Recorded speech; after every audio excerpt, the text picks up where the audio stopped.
What is good, ladies and gentlemen? So welcome to SK Wealth Academy podcast 176. Now I just wanted to make a really quick follow-up to podcast number 175, hopefully, which I have been able to upload to my Podbean podcast at skwealthacademy.podbean.com, because though I recorded it yesterday before market open in the US stock market, and some things actually came true about which I spoke of, which now seems to be a little dated, since I had some technical difficulties with my audio recorder and my UBS plugin to my computer to be able to download that podcast onto my computer and then upload it onto online.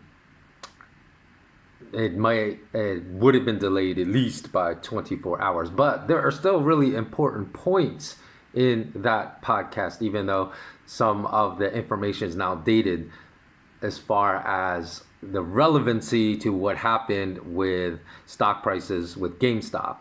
But my point is still very, very timely and very relevant still, even today. So let's get started and let's talk about that. Okay, so first, I wanted to mention that finance and investing YouTube videos and podcasts in general, the ones most valuable to people, generally receive the least amount of views or consumption, and the worst ones with the worst advice generally receive the most amount of views. Now, why is it? It's because people violate one of the lessons I stated in my recent podcast titled Lessons I Learned from Martial Arts, which is always to do things the right way, even if the right way requires a much more difficult path and journey than the wrong way, and to never take shortcuts in life that may embody the wrong way if a shortcut is taken for the sole reason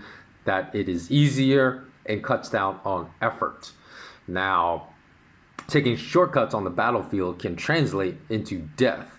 But even taking shortcuts when investing will usually lead to the death of your money or your investment. So interestingly enough, since I speak about a lot of other topics besides financial issues, I talk about a lot of education issues, of course, because the launch of my next entrepreneurial pursuit is all about education, called SK Wealth Academy. But I also talk a lot about life purpose, about wanting to radically alter the definition of success that currently revolves with most people just around material wealth, which I think is ludicrous, and whatnot. So I also have noted in the past of all the articles I write, including many articles that have nothing to do with finance, in the podcasts I record, and the videos I upload, which constitute thousands and thousands of unique pieces over the past 16 years.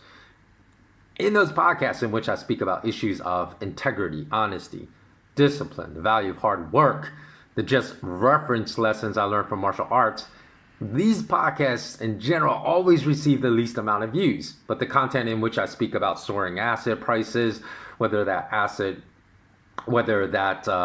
podcast is a prediction for soaring asset prices, as I did last November when I predicted Bitcoin when it was 20,000 would double this year to 40,000, or whether it's what's ongoing, like soaring gold prices, or whether the asset is a specific stock like GameStop, which is really irrelevant today. Those usually receive the most consumption. Why? Again, because people today do not want to put in the hard work. And again, I'm speaking in generalities. There are people out there with that old school dog mentality, which is a topic I just addressed in my last podcast, which again received very little views because people aren't interested in that old school dog mentality. They want to find the ways to make the quickest, greatest amount of money with the least amount of effort. And that also manifests itself when you see articles written about the top desired job from high school kids today. And the top desired job in the United States among high school kids is to be a social media influencer. Why? Because as a social media influencer, you can make a lot of money doing what you enjoy to do with very little effort, because high school kids today think, oh, if I work 3 or 4 hours a day posting things on social media, that's a lot of work. I'm working 3 or 4 hours a day. So let me get paid millions of dollars for just working 3 or 4 hours a day. And that's what they want to do. They want to get paid the most amount of money for doing the least amount of work. So that's why it's possible to make completely delusional investment videos with false claims, like how to turn every $10 of an investment into $100 with zero proof that you yourself have ever achieved this result with tens of thousands of dollars of your own money, because if you did it, then you would turn 10,000 into 100,000 or 100,000 into a million. Or sometimes people do post results, but they're just fabricated, photoshopped results that are not even real. Because as I said, we live in an upside down world in which a lot of times, if you speak the truth, as I did about the PCR test, you get banned from platforms like Twitter, because they have zero integrity, zero honesty, zero morality, zero courage. They're run by cowardly people.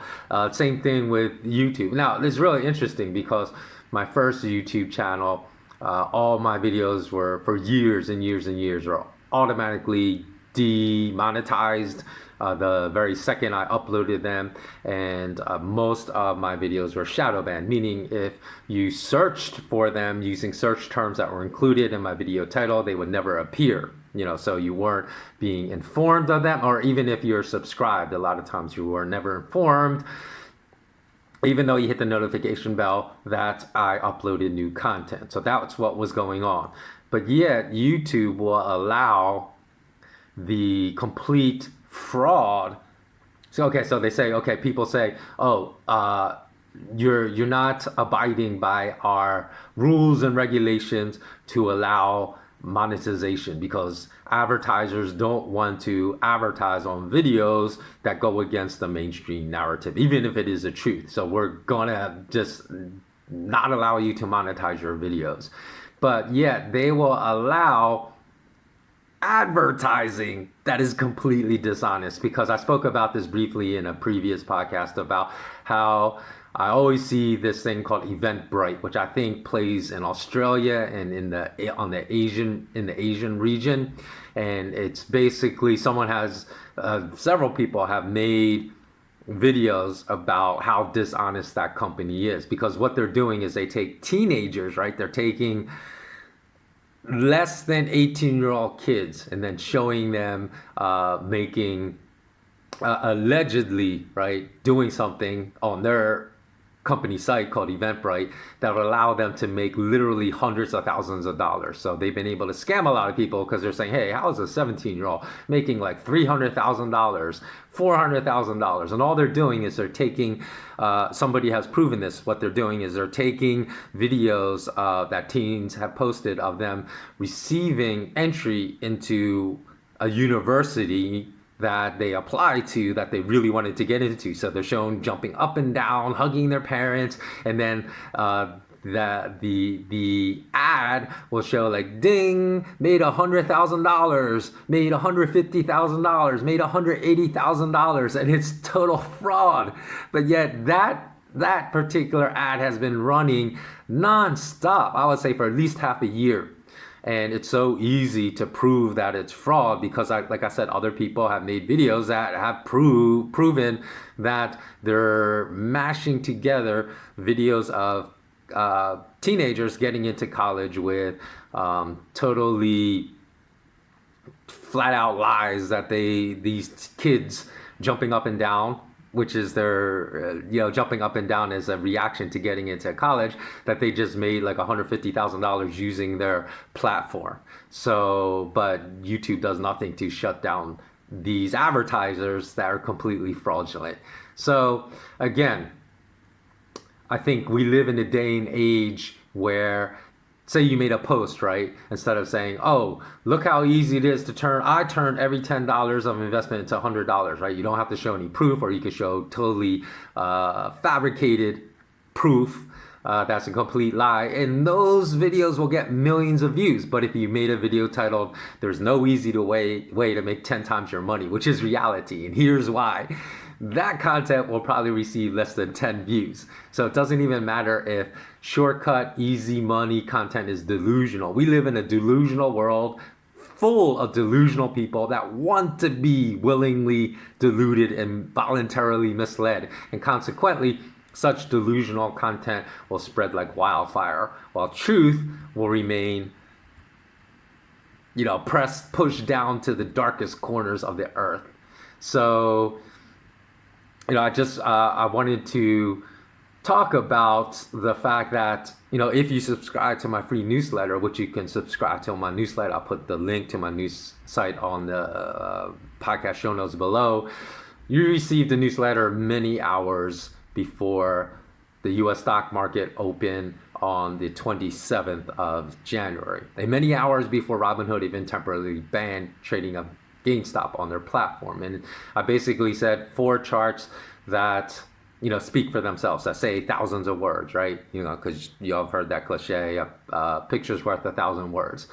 And on one of those charts I showed GameStop's parabolic price shoot to the moon, right? That had been happening over the previous few days, and which went up to $380 at that point, because this was before market open on the 27th of January. And then I just posed the question, time to short. Despite, of course, I saw all the articles saying that the parabolic rise hasn't even started yet because of the fact that so many short sellers were getting stuck in this in the short squeeze, that the price would inevitably have to go higher. Now, the reason I posed that question, time to short, was not because I'm not along with the, I don't back the people that are trying to bring down these really inscrutable, often criminal behaving hedge funds. I'm all with them, right? But I pose that question as a warning. Why? Because a lot of people that are giving advice today are totally inexperienced. And what do I mean by inexperienced? If you have not gone through a period of a sharp downturn and crash, meaning you were not investing at all prior to 2008, because 2008 was the big global financial crisis where the U.S. stock market crashed like by 50%, or you didn't go through the prior to that, the whole .com fiasco, right, in the early 2000s, right, or it was at the end of the 1990s, early 2000s.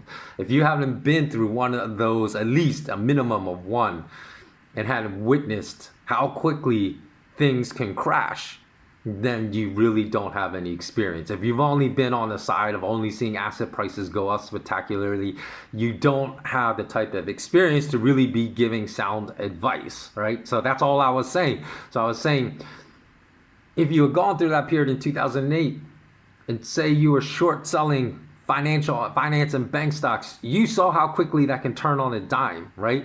And people say, oh, this is the first time that people are going to win against the big oligarchs, right? But that's what people thought that were short selling bank stocks and finance stocks back then, until they overnight, right, when the markets were closed and after hours trading, in which you really couldn't sell, say, not if you short sold the stocks, but if you had bought put options, say, on bank stocks, you couldn't sell those during, because there just really isn't large enough volume or liquidity to get rid of those put options after hours. You have to wait till the market opened.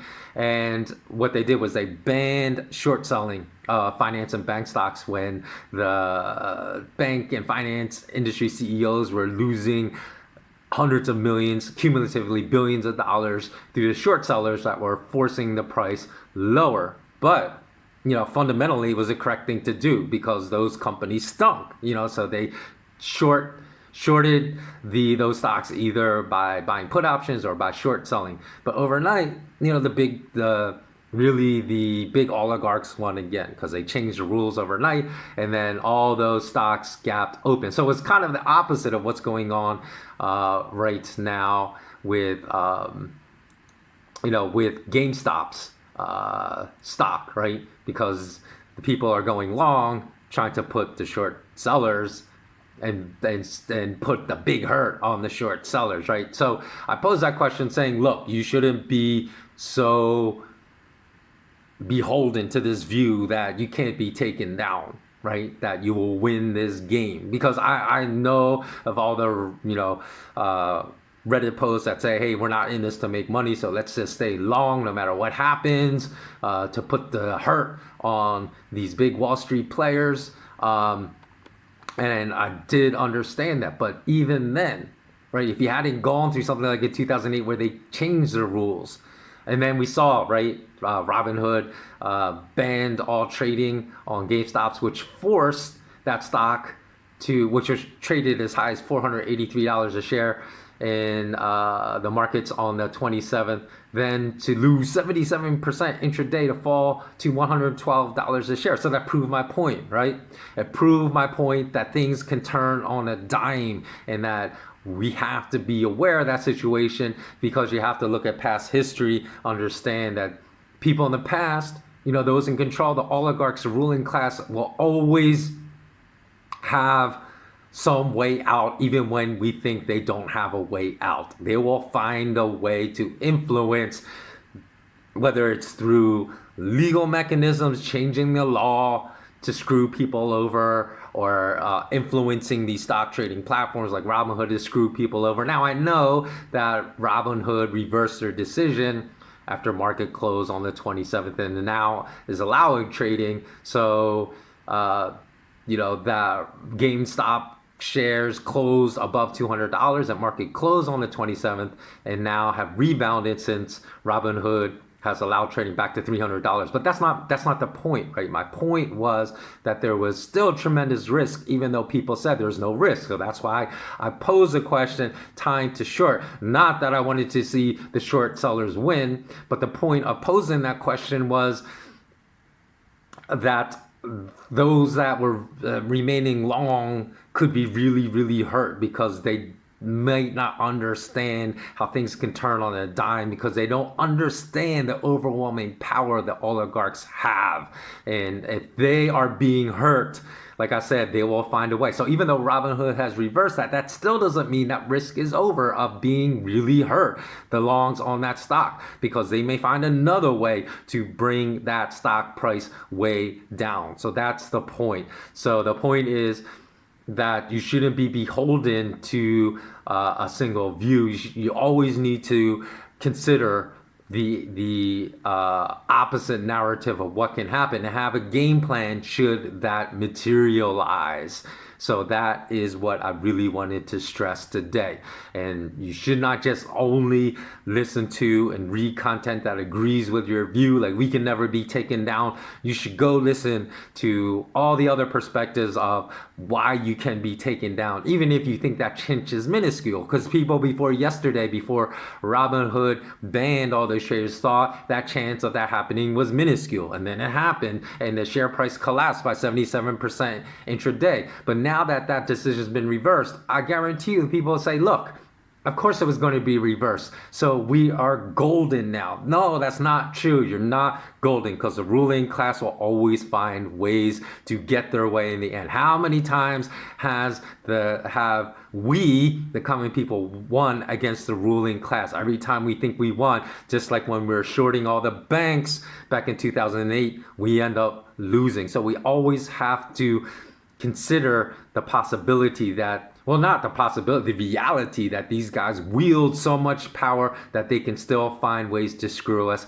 even when we think we can't be screwed. So just keep that in mind. So that's the important follow-up to my podcast 175. So thanks so much for watching. As always, if you enjoyed any of my content that I've been producing as of late, please consider becoming a patron, throwing me a little bone that way. You can become an SK Wealth Academy Patreon, in which you will receive much more content similar to this, but in much more detail, much more complexity, much greater analysis every week. In fact, every week, and every month you'll receive 2 to 3 bonus podcasts depending upon what level you become a patron at. So you can do so by going to patreon.com/SK Wealth Academy. And if you'd like to support the launch of my online academy, you can go to my GoFundMe campaign, which is still active at gofundme.com/F like fight/SK Wealth Academy. Thanks so much for watching. And as always, hopefully I'll be able to